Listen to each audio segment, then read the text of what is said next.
San Pedro Damián. Doctor de la Iglesia, año 1072. Damián significa, el que doma su cuerpo. Domador de sí mismo. San Pedro Damián fue un hombre austero y rígido que Dios envió a la Iglesia católica en un tiempo en el que la relajación de costumbres era muy grande y se necesitaban predicadores que tuvieran el valor de corregir los vicios con sus palabras y con sus buenos ejemplos. Biografía. Nació en Ravenna, Italia, el año 1007. Quedó huérfano muy pequeñito y un hermano suyo lo humilló terriblemente y lo dedicó a cuidar cerdos y lo trataba como al más vil de los esclavos. Pero de pronto un sacerdote, el padre Damián, se compadeció de él y se lo llevó a la ciudad y le costeó los estudios. En honor a su protector, en adelante nuestro santo se llamó siempre Pedro Damián. El antiguo cuidador de cerdos resultó tener una inteligencia privilegiada y obtuvo las mejores calificaciones en los estudios y a los 25 años ya era profesor de universidad. Pero no se sentía satisfecho de vivir en un ambiente tan mundano y corrompido, y dispuso a hacerse religioso. Estaba meditando cómo entrarse a un convento, cuando recibió la visita de dos monjes benedictinos, de la comunidad fundada por el austero San Romualdo, y al oírles narrar lo seriamente que en su convento se vivía la vida religiosa, se fue con ellos. Y pronto resultó ser el más exacto cumplidor de los severísimos reglamentos de su convento. Pedro, para lograr dominar sus pasiones sensuales, se colocó debajo de su camisa correas con espinas, cilicio, se llama esa penitencia, y se daba azotes, y se dedicó a ayunar a pan y agua. Pero sucedió que su cuerpo, que no estaba acostumbrado a tan duras penitencias, empezó a debilitarse y le llegó el insomnio, y pasaba las noches sin dormir, y le afectó una debilidad general que no le dejaba hacer nada. Entonces comprendió que las penitencias no deben ser tan exageradas, y que la mejor penitencia es tener paciencia con las penas que Dios permite que nos lleguen, y que una muy buena penitencia es dedicarse a cumplir exactamente los deberes de cada día y a estudiar y trabajar con todo empeño. Esta experiencia personal le fue de gran utilidad después al dirigir espiritualmente a otros, pues a muchos les fue enseñando que en vez de hacer enfermar al cuerpo con penitencias exageradas, lo que hay que hacer es hacerlo trabajar fuertemente en favor del reino de Dios y de la salvación de las almas. En sus años de monje, Pedro Damián aprovechó aquel ambiente de silencio y soledad para dedicarse a estudiar muy profundamente la Sagrada Biblia y los escritos de los santos antiguos. Esto le servirá después enormemente para redactar sus propios libros y sus cartas que se hicieron famosas por la gran sabiduría con la que fueron compuestas. En los ratos en que no estaba rezando o estudiando, se dedicaba a labores de carpintería, y con los pequeños muebles que construía ayudaba a la economía del convento. Al morir el superior del convento, los monjes nombraron como su abad a Pedro Damián. Este se oponía porque se creía indigno, pero entre todos lo lograron convencer de que debía aceptar. Era el más humilde de todos, y pedía perdón en público por cualquier falta que cometía. Y su superiorato produjo tan buenos resultados que de su convento se formaron otros 5 conventos, y 2 de sus dirigidos fueron declarados santos por el sumo pontífice, Santo Domingo Loricato y San Juan de Lodi. Este último escribió la vida de San Pedro Damián. Muchísimas personas pedían la dirección espiritual de San Pedro Damián. A 4 sumos pontífices les dirigió cartas muy serias recomendándoles que hicieran todo lo posible para que la relajación y las malas costumbres no se apoderaran de la Iglesia y de los sacerdotes. Criticaba fuertemente a los que son muy amigos de pasear mucho, pues decía que el que mucho pasea, muy difícilmente llega a la santidad.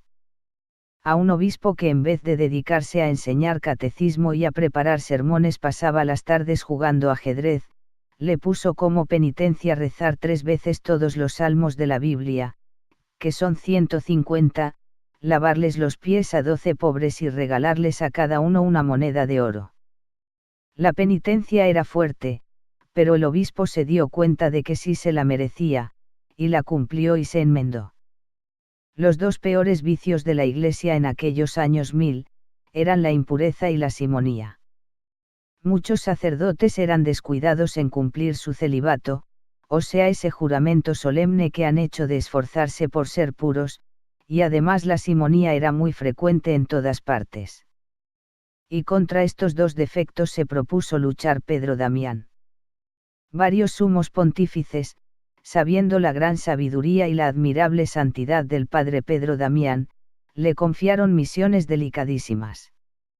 El Papa Esteban IX lo nombró cardenal y obispo de Ostia, que es el puerto de Roma. El humilde sacerdote no quería aceptar estos cargos, pero el Papa lo amenazó con graves castigos si no lo aceptaba. Y allí, con esos oficios, obró con admirable prudencia. Porque al que es obediente consigue victorias.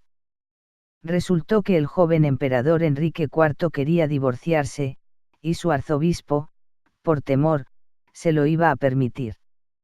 Entonces el Papa envió a Pedro Damián a Alemania, el cual reunió a todos los obispos alemanes, y valientemente, delante de ellos le pidió al emperador que no fuera a dar ese mal ejemplo tan dañoso a todos sus súbditos, y Enrique desistió de su idea de divorciarse. Sus sermones eran escuchados con mucha emoción y sabiduría, y sus libros eran leídos con gran provecho espiritual. Así, por ejemplo, uno que se llama Libro Gomorriano, en contra de las costumbres de su tiempo.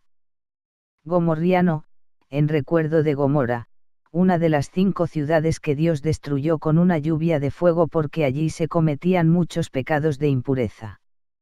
A los pontífices y a muchos personajes les dirigió frecuentes cartas pidiéndoles que trataran de acabar con la simonía, o sea con aquel vicio que consiste en llegar a los altos puestos de la Iglesia comprando el cargo con dinero, y no mereciéndolo con el buen comportamiento. Este vicio tomó el nombre de Simón el Mago, un tipo que le propuso a San Pedro Apóstol que le vendiera el poder de hacer milagros.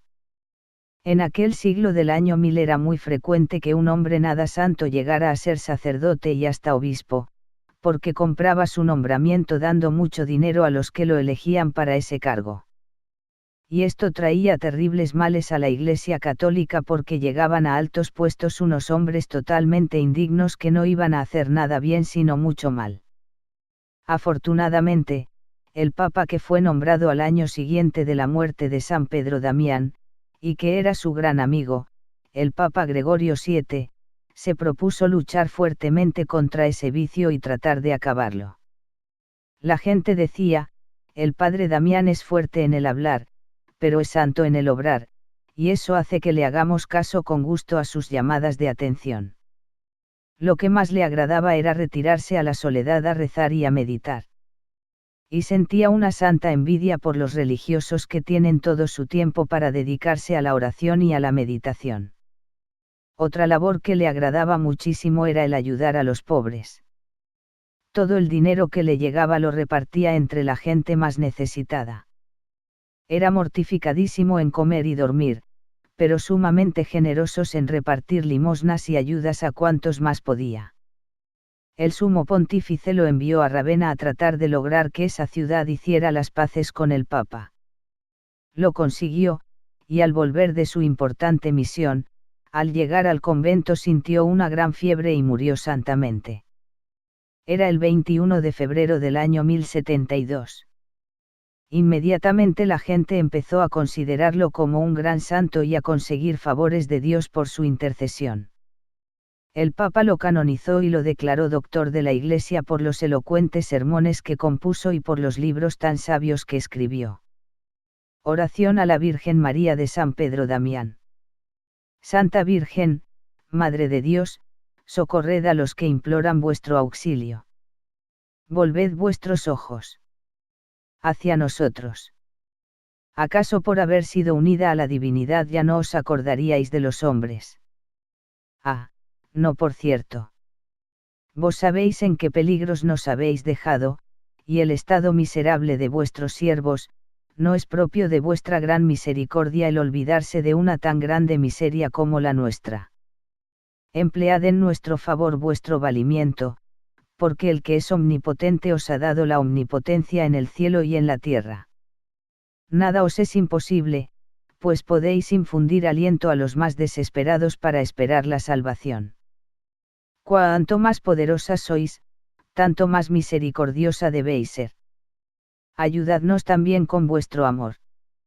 Yo sé, señora mía, que sois sumamente benigna, y que nos amáis con un afecto al que ningún otro aventaja. ¿Cuántas veces habéis aplacado la cólera de nuestro juez en el instante en que iba a castigarnos? Todos los tesoros de la misericordia de Dios se hallan en vuestras manos. Ah, no ceséis jamás de colmarnos de beneficios. Vos solo buscáis la ocasión de salvar a todos los miserables, y de derramar sobre ellos vuestra misericordia, porque vuestra gloria es mayor cuando por vuestra intercesión los penitentes son perdonados, y los que lo han sido entran en el cielo. Ayudadnos, pues, a fin de que podamos veros en el paraíso, ya que la mayor gloria a que podemos aspirar consiste en veros, después de Dios, en amaros y en estar bajo vuestra protección. Ah, oídnos, señora, ya que vuestro Hijo quiere honraros concediéndoos todo cuanto le pidáis.